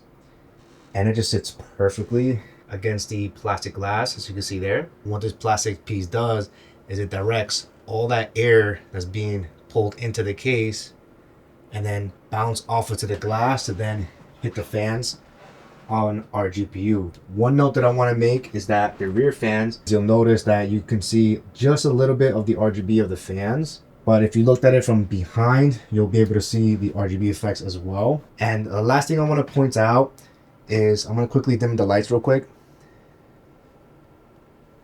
One of my favorite things about this case is really the fact that this glass is clear. So HAVN, great decision in going for a full clear glass on the black color. So building in the HAVN HS420 VGPU has been an amazing experience. The only slight challenge I had was with the ROG ASTRAL, but that's only because of the large size of this GPU, the large pump, and even the QDIMM attachment that made it a very tight fit. But everything else was super smooth, and I absolutely love how brilliant it designed the cable routing by even showing us colored arrows, making cable management easier for beginners. I think if you're looking for a large case that supports 140mm fans all around, this one is definitely a top choice that I have no issues recommending. This PC is going to be my new daily driver, so I'm excited to push the performance for my content creation and squeeze in just a few gaming sessions. I hope I covered almost everything you need to build in this HAVN HS420. I'm a solo creator that does everything from filming and editing, and trust me guys,